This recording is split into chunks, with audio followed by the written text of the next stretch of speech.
तो जैसे कि आप सभी को जानकारी है कि आज हम मध्य प्रदेश में झाबुआ में सर्टिफिकेट डिस्ट्रीब्यूशन का काम कर रहे थे और आज तक पूरे देश में हमें कहीं भी सर्टिफिकेट देने में, फॉर्म भरने में किसी भी तरीके की कोई भी समस्या नहीं आई है। पहली बार ऐसा हुआ है जहां पर जो अधिकारी बैठे हुए हैं वो स्पष्ट कह रहे हैं कि ऊपर से पॉलिटिकल दबाव है और ऐसे में अब ये आप सबको तय करना है, हम सबको तय करना है कि इस तरीके से अगर जनता के काम को रोका जाएगा और ये समस्या, आप ये बताइए कि ये जेन्युइन समस्या है या नहीं है। आप हाथ उठा के बता दीजिए एक बारी, लाइव सर के पेज से लाइव चल रहा है। अब उनका ये कहना है कि ये समस्या नहीं है, ये काम सरकार के खिलाफ है और हमने उनको सीधा जवाब दिया कि ये काम सरकार के खिलाफ नहीं है।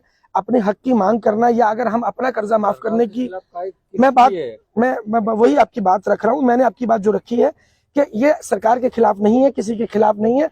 अपने हक की मांग करना किसी के खिलाफ नहीं होता और इस तरीके से अगर जनता का शोषण किया जाएगा, पहले तो कर्जे से लोग परेशान है, उसमें कोई मदद नहीं कर पा रहे हैं। अगर कोई पार्टी विशेष के लोग केवल पार्टी की चाटुकारिता करने के लिए जनता के विरोध में उतरेंगे तो उसका नुकसान होगा उनको, ये स्पष्ट कह दिया गया है। क्योंकि जनता का विरोध कोई नहीं कर सकता। लोकतंत्र में जनता मालिक है। आप जिस जमीन पे खड़े उस जमीन के एक एक कदम के मालिक आप हैं, देश की जनता है। तो सर्टिफिकेट आप लोगों के जिनके रह गए हैं, आपको बिल्कुल भी घबराना नहीं है। जैसे सर रामलीला मैदान से सर ने बताया था कि एक एक राज्य में जाकर हम लोग डिस्ट्रिक्ट में जाकर सर्टिफिकेट दे रहे हैं। जिस जिसके सर्टिफिकेट रह गए हैं आज एक एक व्यक्ति का सर्टिफिकेट दिया जाएगा। वो कैसे पहुंचेगा, किस तरीके से पहुंचेगा, वो हमारी जिम्मेदारी है। यहाँ आपके बीच में आए थे, दिल्ली से चल के आए थे कि यहाँ पे हम देंगे और पूरे देश में आप देख रहे हैं टीम जा रही है, हर जगह जा रही है। कल भी हमने इंदौर में लगभग 8:30 बजे रात तक सर्टिफिकेट दिए हैं। जितने लोग आए सबको दे के भेजा। बिहार में भी सर्टिफिकेट बंट रहे हैं, महाराष्ट्र में बंट रहे हैं, दिल्ली में बंट रहे हैं, कहीं कोई समस्या नहीं है। और यहाँ पे भी प्रशासन के जो अधिकारी हैं वो हमें सपोर्ट कर रहे हैं। उनका वो कह रहे हैं कि हमें आपसे कोई बैर नहीं है, हमें आपसे कोई दिक्कत नहीं है, लेकिन शासन का इतना दबाव है उनके ऊपर, वो कह रहे हैं कि हम मजबूर हैं, हम आपकी मदद नहीं कर सकते, आपको सर्टिफिकेट बंद करने पड़ेंगे। और सर्टिफिकेट जब हम यहाँ बांट रहे थे तो उसकी खबर, ये देखिए कि उसकी खबर वहां पहुंच रही थी, बैठे हुए अधिकारियों के सर्टिफिकेट बंट रहे हैं। तो हमने उनको बताया कि जो सर्टिफिकेट लिस्ट बन चुकी है, जिनके सर्टिफिकेट बन चुके हैं उनको तो देंगे, वो कह रहे हैं वो भी नहीं देने। तो अब आप सबको मिलकर के एक तो शांति बनाए रखनी है, घबराना नहीं है। सर्टिफिकेट सबको पहुंचाने की जिम्मेदारी हमारी है और लेकिन इसका जवाब हमें समय रहते, बाकी सर को हम रिक्वेस्ट करेंगे। सर अभी जो है सर के पेज से ही आप लाइव हैं इस टाइम पे, पूरी जी बात जो है वो सर सुन रहे हैं। और आप में से कुछ साथी अगर बात कहना चाहते हैं, डीएम के नाम संदेश देना चाहते हैं, शासन में बैठे नेताओं के नाम संदेश देना चाहते हैं, तो मैं कहूंगा आप भी आके आकर के वो संदेश उनको दीजिए, ताकि जनता का दिया वो संदेश उनको स्वीकार करना पड़ेगा। जो साथी बोलना चाहते हैं वो एक बार आगे आ जाए। आप आ जाइए। इनका एक जनता की परेशानी इसको तो बिल्कुल है ना, वो करना पड़ेगा। क्या ये किसी की न हित की बात है, कोई किसी के विरोध वाली बात तो है ही नहीं है ना। आज है ना हम रतलाम से आए हुए, आज दोपहर से अभी तक है ना परेशान हुआ, इसका जिम्मेदार कौन? बिल्कुल बिल्कुल सही कह रहे हैं भाई। आज है ना काम धंधा छोड़ के आए यार, है ना पैसे का भी खर्चा हुआ, उसका भी नुकसान, और सारी बात से परेशान भी हुए, वो दो अलग है। इसका जिम्मेदार कौन है? जी बिल्कुल। तो जो शासन में बैठे हुए, सत्ता में बैठे हुए नेता हैं, उनके लिए क्या संदेश देना चाहेंगे जनता के लिए? जनता का काम जिस तरीके से रोका जा रहा है, क्या वो ठीक है? नहीं, जनता का काम रोक रहे हैं इसे शासन, ऐसे सरकार का मतलब क्या है भाई? जो जनता का ही है ना भला नहीं कर सकती है, ऐसी सरकार को करने का मतलब क्या निकलता है? साथ देना पड़ेगा जनता का। बिल्कुल जनता का साथ देना पड़ेगा, और जनता चाहेगी वो कर सकती है ना। बिल्कुल ठीक है। आप क्या कहना चाहेंगे जी? ये इस तरीके से मतलब ये आप तो थाने भी गए थे। थाने पे गया था ना, और इस तरीके से ये प्रमाण पत्र बांटना बंद कर रहे हैं, तो ये लोगों का मतलब शोषण कर रहे हैं, लोगों का भला जो कर रहे हैं उनको मतलब दबा रहे हैं। तो ये का भला थोड़ी कर रहे हैं।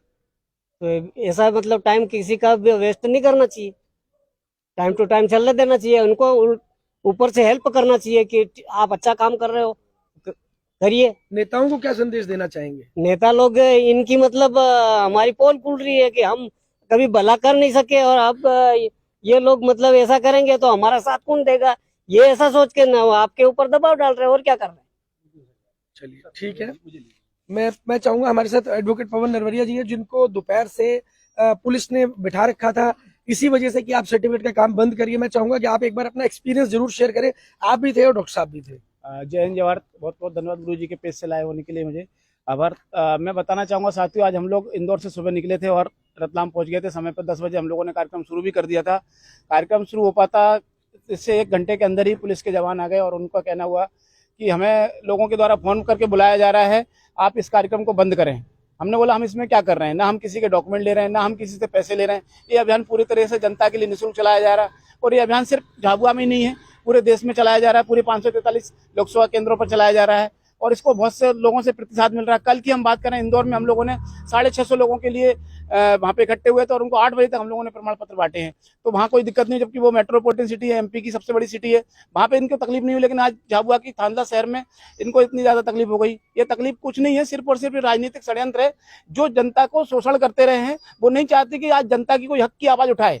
आज मैं सुबह टीआई साहब के पास गया, उनके पास पूरी जानकारी दी, मैं सारे पेपर निकाल के लेके गया, हमारी संस्था की पूरे डॉक्यूमेंट हमने दिखाए, रजिस्ट्रेशन दिखाए, सारे दिखाए और उनको ये भी दिखाया कि भोपाल के कमिश्नर महोदय को हमने आवेदन दिया है। फिर भी वो बोले नहीं, मेरे ऊपर दबाव है, आप एसडीओपी के पास जाइए। हम एसडीओपी जी के पास भी गए, उनसे भी हम लोगों ने पूरा बताया। फिर उन्होंने बोला कि नहीं सर, मैं कुछ नहीं कर पाऊंगा, आप एसडीएम के पास जाइए। हम एसडीएम साहब के कार्यालय में बैठे रहे, फिर पता चला कि वो आज आएंगे नहीं। फिर बंगले गए हम उनके, बंगले पे हम लोग काफी देर इंतजार करते रहे। बंगले से फिर हम लोग वापस आए, उन्होंने बोला कि आप एक काम की पूरी टीम को लेके आइए। फिर हम लोग पूरी टीम सब एसडीएम साहब के पास सभी भी आ रहे हैं, अभी भी नहीं आए वो। उनके पास से जवाब मिला कि हम कल बात करेंगे। अब आप बताइए, हम लोग जो कि एक जनता की सेवा के लिए, तो हम लोग यहाँ कब तक रुकेंगे? कल का कार्यक्रम भी है। इनफैक्ट हम यही सोच रहे हैं कि बस हमारा रिक्वेस्ट है सभी से, लोगों से धैर्य बनाए रखें। जैसा गुरुजी ने, श्री शहनवाज चौधरी भारती जी ने आप सभी को संदेश दिया है रामलीला मैदान से 8 अगस्त को, वो जरूर पूरा किया जाएगा और आपको घर घर तक सर्टिफिकेट पहुंचाने की जो बात है, इसको निश्चय ही पूरा किया जाएगा। चाहे कुछ भी हो जाए, चाहे वो पुलिस आए, चाहे प्रशासन आए, हम रुकेंगे नहीं। जय हिंद जय भारत। जी डॉक्टर साहब, आप भी जो है साथ में गए थे थाने में, तो आपका कुछ एक्सपीरियंस क्या कहना चाहेंगे? क्या उनको, आपको लग रहा था कि कोई पॉलिटिकल दबाव है उनके ऊपर? सबसे पहले तो हरप्रीत जी बहुत बहुत धन्यवाद जो आपने मुझे सर के पेज पे लाइव किया। जब आज हम थाने पे गए तो मुझे ऐसा लग रहा था कि हमें परमिशन मिल जाएगी, लेकिन उन्होंने हमारी टीम को, पवन जी को और मुझे चक्कर कटवाए। टीआई साहब ने बोला कि एसडीओपी के पास जाइए, एसडीओपी साहब ने बोला कि एसडीएम के पास जाइए। हमने हर स्तर पे बात करी, हमारी बात रखी, हमारे डॉक्यूमेंट्स भी बताए उन्हें कि हम पूरे भारत में काम कर रहे हैं, हमारे पास ये वेद है। और जो धार्मिक एकता ट्रस्ट है वो एक ट्रस्ट है, एक एनजीओ, और एनजीओ के माध्यम से कोई भी काम कर सकते हैं, तो उसको काम करने में कोई समस्या नहीं है। और जान बचाने का प्रयास कर रहे हैं, जनता आत्महत्या कर रही है। तो उसमें टीआई साहब का ये वक्तव्य था कि कोई सी जनता परेशान नहीं है यहाँ पे मध्य प्रदेश में, आप इसका इश्यू बना रहे हो और सरकार के खिलाफ आप जाकर काम कर रहे हो। तो हमने बोला कि बताइए हमने कौन सी सरकार के खिलाफ काम किया? हम तो सरकार से मांग कर रहे हैं कि जब आप बड़े बड़े उद्योगपतियों का कर्जा माफ कर सकते हैं तो फिर जनता का क्यों नहीं? क्योंकि 135 करोड़ जनता है जो बड़े बड़े उद्योगपतियों की नहीं है, और हम छोटे छोटे लोग हैं जिनका छोटा सा कर्जा है। इन्होंने भी आपको वोट दिया है, तो इन्होंने वोट दिया है तो उस वोट का आपने क्या लाज रखी उसमें? जी बिल्कुल। देखिए, डॉक्टर साहब ने भी अपना एक्सपीरियंस बताया, पवन जी ने भी बताया। इससे साफ जाहिर हो रहा है कि जनता चाहे सुसाइड करे या मरे, इन नेताओं को कोई फर्क नहीं पड़ने वाला। लेकिन अब फर्क पड़ेगा अगर इस तरीके से जनता के काम को रोका जाएगा, इस तरीके से सर्टिफिकेट बांटने से रोका जाएगा, कर्जमुक्त भारत अभियान को रोका जाएगा, हमारी टीम को रोका जाएगा, 4-4 घंटे तक थाने में बैठाया जाएगा। तो क्या आपको लगता है कि देश की जनता चुपचाप सहन करेगी? ये लोग, ये वो लोग हैं जो देश की जनता के लिए काम कर रहे हैं। सुबह 4 बजे उठ के घर से निकले हैं और इन लोगों की मदद करने की जगह पुलिस वाले 4 घंटे तक, अगर नेताओं के दबाव में आकर इनको 4 घंटे थाने में बिठाते हैं, तो ये हमारा नहीं, ये देश की जनता का अपमान है, ये भारत का अपमान है। जय हिंद जय भारत।